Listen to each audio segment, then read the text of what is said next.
नमस्कार दर्शकों, मैं हर्ष कुमार न्यूज़ 28 में आपका स्वागत करता हूं। हमारे खास कार्यक्रम आपकी आवाज़ में आज हम आपसे एक ऐसे मेहमान से रूबरू कराने जा रहे हैं जो टीवी पर्सनैलिटी हैं।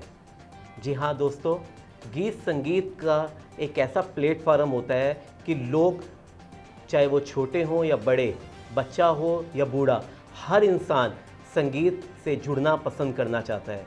आज का दौर भी ऐसा है कि लोग गायक बनने के लिए उत्सुक होते हैं। तभी तो कई रियलिटी शो आप देखने को आपको मिलता होगा टीवी चैनल्स के ऊपर। तरह तरह के रियलिटी शोज़ आते हैं जिसमें बच्चे हों या बड़े, सभी लोग सिंगिंग के क्षेत्र को अपनाते हुए अपना करियर बनाना चाहते हैं। आज हमारे स्टूडियो में जो खास मेहमान मौजूद हैं वो भी एक टीवी पर्सनैलिटी हैं, वो भी एक रियलिटी शो का हिस्सा रह चुके हैं। जी, हम बात कर रहे हैं राजा भोजपुरिया जी के बारे में, जो बहुत ही अच्छे गायक या कहें सूफ़ी गायक हैं, जिनकी मधुर आवाज़ से लोग मंत्रमुग्ध हो जाते हैं। हम सीधे बात करते हैं राजा भोजपुरिया जी से और उन्हीं से जानते हैं कि संगीत के क्षेत्र में उन्होंने किस तरीके से अपने आप को आगे बढ़ाया और रियलिटी शो के माध्यम से वो घर घर तक लोगों के प्रिय हो गए। हम बात करते हैं सीधा राजा भोजपुरिया जी से। नमस्कार राजा भोजपुरिया जी, आपका स्वागत है हमारे खास कार्यक्रम आपकी आवाज़ में। नमस्कार हर्ष जी, हमारे न्यूज़ 28 देखने वाले सभी दर्शकों को राजा भोजपुरिया की तरफ से प्रणाम। और मैं बहुत ही भाग्यशाली हूं कि आप सभी दर्शकों से रूबरू होने का मौका मिला है। और मैं इस कार्यक्रम का आगाज़ अपने गाने से करना चाहता हूं। आइए पहले एक सूफी गीत आप सबको सुनाता हूं। इश्क कभी जोगी बना दे, कभी बना दे रांझा, जाने कैसा ये रोग है रब्बा, कर दे सब को आंधा। इश्क पर वहाँ चढ़ल बा सर फिरा आशिक के, ई दुनिया रोक न पाई करम्बा मालिक के। इश्क पर वहाँ चढ़ल बा सर फिरा आशिक के, ई दुनिया रोक न पाई करम्बा मालिक के।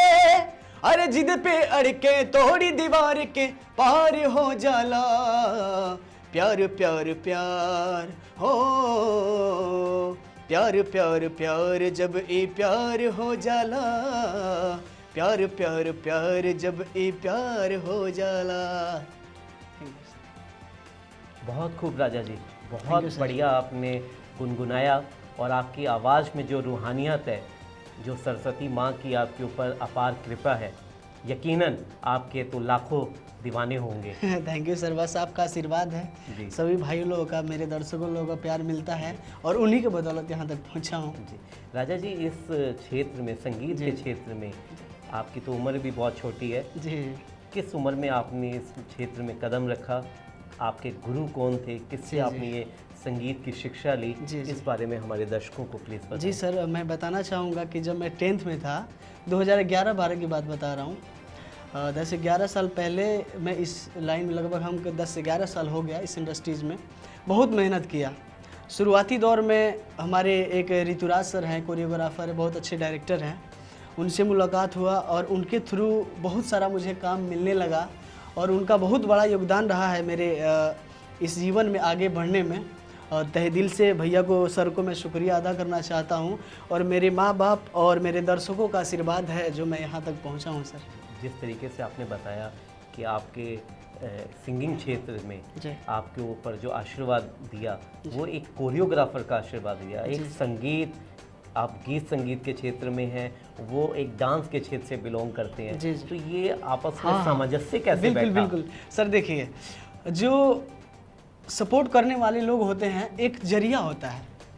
सर ने बहुत जगह मुझे इंट्रोड्यूस कराया कि ये हमारे राजा भाई हैं, छोटा भाई हो, आप लोग इनको सुनिए और काम दीजिए। और उन्हीं के थ्रू जब हमको काम मिला है तो मेरे लिए तो वही सब कुछ है। जी तो मेरे गुरु तो कई लोग रह चुके हैं, हमारे इंद्रजीत जोशीला सर जो हमारे दिल्ली में टी सीरीज म्यूजिक कंपोजर भी हैं, तो ऐसे बहुत लोग हैं, लेकिन ऋतुराज सर का एक अलग ही शुरू से रहा हमारे प्रति विशेष आशीर्वाद। जी जी। एक छोटे भाई के रूप में उन्होंने आपको लिया और इस संगीत के क्षेत्र में आपको बुलंदियों में पहुंचाने का जो सपना उन्होंने देखा, उसके ऊपर आप धीरे धीरे, बेशक वो सीढ़ी दर सीढ़ी आप चढ़ रहे हैं। जी सर, जी यकीनन, बिल्कुल, है ना? बिल्कुल। तो राजा जी, आप हमारे दर्शकों को ये भी बताएं कि संगीत के क्षेत्र में कोई भी इंसान जब कदम रखता है, जी। कोई भी बच्चा जब इसमें अपना करियर बनाने के लिए आता है, तो उसको कई तरह के उतार चढ़ाव होते हैं। जी कईयों का गले में वो एक माँ सरस्वती की तो कृपा होती है, लेकिन कई लोग सोचते हैं कि वो बाथरूम सिंगर है, उनके अंदर आवाज़ में कशिश है। कुछ लोग उनको इस तरीके का आभास भी करा देते हैं। जी। उसके बाद जब वो उनको लगता है कि हाँ, हम कुछ, हमारे अंदर एक अलग अनुभव है, एक अलग विद्या भगवान ने हमें बख्शी हुई है, तो किस तरीके का उतार चढ़ाव देखना पड़ता है शुरुआत के दिनों में, जो आपने भी देखा होगा? जी जी। उसके बारे में भी हमारे दर्शकों को प्लीज जी बिल्कुल सर, मैं शुरू से मैं तो सर पहले यही बताना चाहूँगा कि ये मीडिया लाइन, ये सिंगिंग लाइन, ये फिल्मी कैरियर एक समझिए सपना की नगरी है जी। और हर इंसान चाहता है कि अपने जीवन में कुछ बनना, हर एक इंसान का अपना एक लक्ष्य होता है। जी। तो उस लक्ष्य को पाने के लिए उसके प्रति वो उतना मेहनत करता है, तब जाके वहाँ तक पहुँचता है। सबका सपना होता है कुछ बनने का, जब तक आप मेहनत नहीं कीजिएगा, देखिए जब बंद आंख तो सब कोई सपना देखता है, सपना पूरा वही होता है जो खुली आंख से देखता है इंसान। तो इसके लिए मेहनत करना पड़ता है। सबसे ज़्यादा मेहनत समय और पैसा की दोनों की बर्बादी होती है, खास करके इस लाइन में। जिस मीडिया लाइन से हम बिलोंग करते हैं, उस लाइन में समय और पैसा दोनों लगता है शुरुआती दौर में, क्योंकि भोजपुरी या हिंदी इंडस्ट्रीज़ हो, उसमें आप कहीं भी जाइएगा तो बिना पैसे का कोई काम नहीं देगा। हो सकता है वो पैसे भी आपका खा जाए, काम भी ना दे। तो मेहनत आपको करना पड़ता है कंटिन्यू, और हिम्मत नहीं हारिए। सबसे बड़ा होता है सर अपना हौसला। अपने हौसले को बुलंद रखिएगा तो कभी भी मात नहीं खाइएगा और कामयाबी एक दिन ज़रूर मिलेगी। जी, जिस तरीके से आपने बताया कि हौसला बड़ा बुलंद होना चाहिए, है ना? कामयाबी का एक जो सफ़र तय करना, उसकी मंजिल आपकी बड़ी स्पष्ट होनी चाहिए आपकी नज़र में, और बड़े बुजुर्गों का आशीर्वाद भी आपके साथ होना चाहिए, तो आपको यकीनन मंजिल ज़रूर मिलती है। तो इस पूरी राह में आपने जो करियर में आपने उतार चढ़ाव आपने देखे, कई तरह की आपको स्ट्रगल लाइफ जो जिस दौर से आप गुजरे, है ना?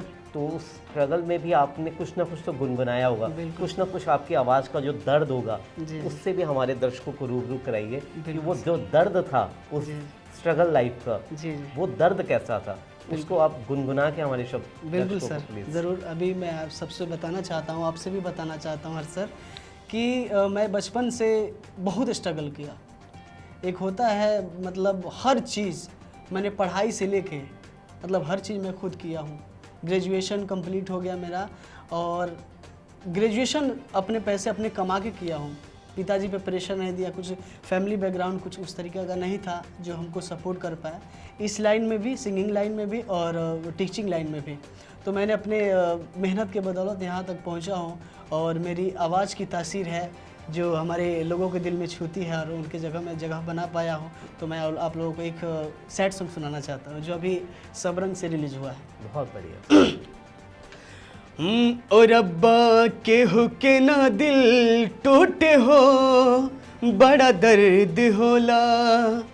ए रब्बा केहू के ना दिल टूटे हो, बड़ा दर्द होला। काहे के तू चांद बनौला, चांदने से रात सजौला।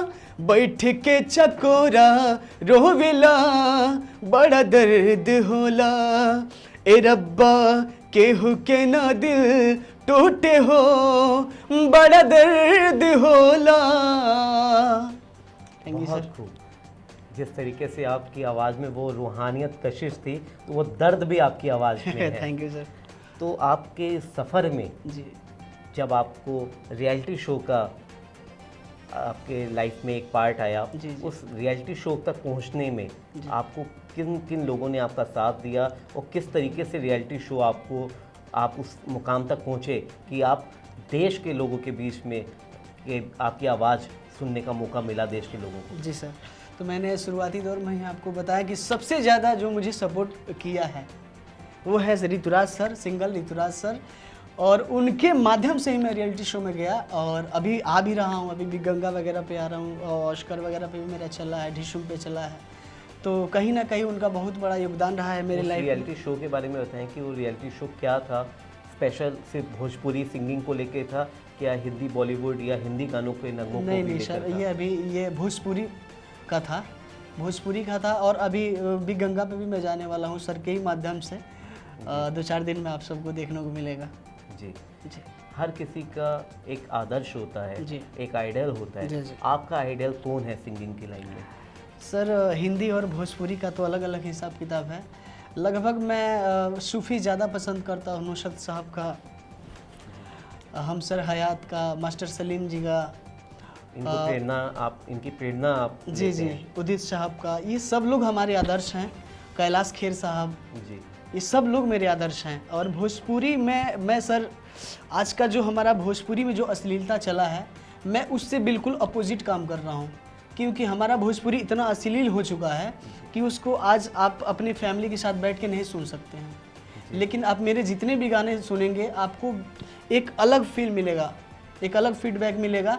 मैं एक भोजपुरी को मैं इस लेवल पे लेके जाना चाहता हूँ ताकि भोजपुरी का भी मान सम्मान मिल सके। बहुत खूब। भोजपुरी को भी मान सम्मान देना, और वाकई में एक बहुत बड़ी बात है कि हिंदी गानों को भी जो मान सम्मान मिला है, जी, जी। और भोजपुरी में वाकई में जो एक कह लीजिए जो कमी देखने को जिस जी, तरीके जी, से आपने बताया, जो अश्लीलता जी। जो उसके अंदर हावीपन है, बिल्कुल। वो जब दूर होगी तो यकीनन लोगों को भोजपुरी संगीत भी उतना ही पसंद आएगा जितना हिंदी संगीत। सही बात। तो अब आगे की रणनीति आपकी क्या है, कि आप अपनी रणनीति के बारे में भी हमारे दर्शकों को बिल्कुल सर, बताएं। अभी मैंने 2-3 फिल्में किया है। अभी फिल्म तोता मैना, हमारे ऑस्कर सबरंग कुलदीप सर ने मुझे मौका दिया। पहले उन्होंने एक गाना मुझे दिया टाइटल सॉन्ग करने के लिए, तोता मैना का। जब मैंने उनको बना के दिया तो फिल्म के सारे गाने मुझे मिल गए। अब भोजपुरी के इतिहास में ये पहली बार हो रहा है कि एक फिल्म में सिर्फ एक ही सिंगर का गाना जा रहा है। पहले के हिंदी सिनेमा में होता था कि उदित साहब के हिसाब से फिल्में चलती थी, कुमार सानू के हिसाब से चलती थी। आज भोजपुरी में वही सिर्फ पहली बार हो रहा है। तो इसके अंदर तो रवि किशन साहब और मनोज तिवारी भी जी, ऐसी जी। पर्सनैलिटीज़ हैं जी, जी। जिन्होंने कई फिल्मों में एक साथ संगीत और एक साथ गायन भी दिया है। सर आप देखिएगा, जब भोजपुरी सिनेमा उन लोगों का जिसमें उन लोगों ने लीड किया, कहीं ना कहीं 1-2 गाने और अदर सिंगर का भी होता है, लेकिन इसमें यही है कि सिर्फ मेरा ही मेरा है। ये आपको सौभाग्य प्राप्त हुआ। जी सर, बहुत बहुत धन्यवाद देता हूँ मैं कुलदीप सर का, जिन्होंने मुझे इतना ट्रस्ट किया हम पे। जी। तो राजा जी सर। आपने बहुत आपने परिश्रम करके, है ना, बहुत आपने स्ट्रगल लाइफ को लेकर इस मुकाम तक आप पहुँचे हैं। जी जी। आप उन कलाकारों के लिए आपका क्या मैसेज है जो इसको अपना करियर बनाना चाहते हैं, जो संगीत को सीखना चाहते हैं? ऐसे कलाकारों का भी आपका कोई एक मैसेज होगा कि वो किस तरीके से अपनी स्ट्रगल लाइफ को जीते हुए बहुत कम समय में एक अच्छा मुकाम बनाए?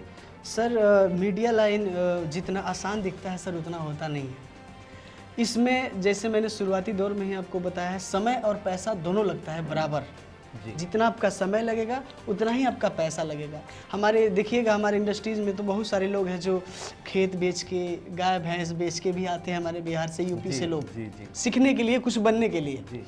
तो कहीं ना कहीं, लेकिन हम उन लोगों इसी से तरीके से अब कहेंगे कि पंजाबी जो कल्चर के लोग जी, हैं, जी, जो जी। पंजाबी गीत संगीत के जी, क्षेत्र जी। में आना पसंद करते हैं, वो अपने जगह भेज देते हैं। बिल्कुल सर, बिल्कुल। ये तो हर डिपार्टमेंट, ये मीडिया का मैं आपको बता रहा जी, हूँ, जी। चाहे वो हिंदी हो, पंजाबी हो, हरियाणवी हो, ये जो जिसको करने का ललक होता है, ये ऐसा जुनून होता है सर कि इसको करने के लिए इंसान किसी भी हद तक गिर जाता है। जी। ठीक है, कुछ भी करने के लिए तैयार हो जाता है। कुछ ये एक जुनून है, कुछ मुकाम पाना है तो कहीं ना कहीं तो उसको कॉम्प्रोमाइज करना पड़ेगा। राइट। ठीक है, तो हम यही कहेंगे हमारे भाई लोगों से, अगर आपको लगे कि हमारे अंदर कुछ टैलेंट है, मैं इससे कुछ कर सकता हूं, तो ही आप इस फील्ड में आइए और भरपूर मेहनत कीजिए। समय और पैसा दोनों लगेगा, लेकिन हौसला मत हारिए, आपको कामयाबी जरूर मिलेगी। लेकिन राजा जी, एक इस सब चीज़ों में एक जो अहम चीज़ कही जाती है संगीत के क्षेत्र में, वो है रियाज। जी जी। तो क्या रियाज भी बहुत ज़रूरी होता है अच्छा मुकाम हासिल करने के लिए? सर मेन तो रियाज ही होता जी। है, जिसको हम प्रैक्टिस कहते हैं इंग्लिश में, और अभ्यास हिंदी में कहते हैं। उसको जब तक प्रैक्टिस, अभ्यास, रियाज नहीं कीजिएगा, तब तक आपका आवाज़ निखरेगा नहीं। जी। सुबह में रियाज कीजिए, तभी आपका एक बेस होता है सिंगिंग के लिए, वो तैयार होता है। जी। जब आप रियाज नहीं कीजिएगा तो फिर वो ख़त्म हो जाएगा। आप जाते जाते हमारे दर्शकों को प्लीज़ आप अपनी प्यारी सी आवाज़ के अंदर, मधुर आवाज़ में एक ऐसा हिंदी सॉन्ग भी सुनाइए जिसके लिए वो हमारे दर्शक भी आपके दीवाने हो जाए। हाँ जी सर, बिल्कुल। अभी हमारे पूरा बेटी हमारे ऋतुराज सर की कंपनी से एक गाना आ रहा है, मैं कवर कर रहा हूँ, बहुत अच्छा, उसको मैं आप लोगों को सुनाना चाहता हूँ, दिल लगी। मैंने मासूम बहारों में तुम्हें देखा है, मैंने पुरनूर सितारों में तुम्हें देखा है, मेरे महबूब तेरी पर्दा नसीली की कसम, मैंने अश्कों की कतारों में तुम्हें देखा है, मैंने अश्कों की कतारों में तुम्हें देखा है, कोई हंसे तो तुम्हें गम लगे, हंसी ना लगे, दिल लगी भी तेरे दिल को दिल लगी ना लगे, तू रोज रोया करे उठ के चांद रातों में, खुदा करे तेरा मेरे बगैर जीना लगे, तुम्हें दिल लगी भूल जानी पड़ेगी, तुम्हें दिल लगी भूल जानी पड़ेगी, मोहब्बत की राहों में आकर तो देखो, तुम्हें दिल लगी भूल जानी पड़ेगी, तुम्हें दिल लगी भूल जानी पड़ेगी, मोहब्बत की राहों में आकर तो देखो, तड़पने पे मेरे ना फिर तुम हंसोगे, जरा रुख से चल हटा कर तो देखो। वाह, बहुत खूब, बहुत खूब। आपकी मधुर आवाज़ में जो दिल लगी आपने दिखाई है, यकीनन हमारे दर्शकों को बहुत पसंद आएगी और आप उनके दिलों में उतर जाएंगे, ये दिल लगी का एहसास उनके दिलों में उतर जाएगा। और दर्शकों, इसी आशा और विश्वास के साथ कि जिस तरीके से राजा भोजपुरिया जी ने संगीत के क्षेत्र में अपना एक ख़ास मुकाम बनाया, एक स्ट्रगल लाइफ को जीते हुए और किसी का मार्गदर्शक, जो उनके गुरु भी कहे जाते हैं, उनके बड़े भाई भी कहे जाते हैं, अच्छे कोरियोग्राफर में जिनकी गिनती होती है ऋतुराज जी, जिनका सानिध्य उनको मिला हुआ है, उन्हीं के सानिध्य के अनुरूप, उन्हीं के मार्गदर्शन से जिस तरीके से राजा भोजपुरिया जी संगीत के क्षेत्र में आगे बढ़ रहे हैं, तो यकीनन हम लोग ये दुआ करते हैं और न्यूज़ 28 परिवार भी ये परमपिता परमात्मा से ये प्रार्थना करता है कि राजा जी की हर हसरत को भगवान पूरी करे। थैंक यू सर, धन्यवाद, बहुत बहुत धन्यवाद हमारे प्रोग्राम से जुड़ने का आपका राजा जी। तो दर्शकों, मैं हर्ष कुमार आपसे इजाज़त चाहता हूँ। हमारे नेक्स्ट एपिसोड आपकी आवाज़ में फिर एक नए कलाकार के साथ मिलेंगे और उसकी जीवन यात्रा को आपके साथ साझा करेंगे। धन्यवाद।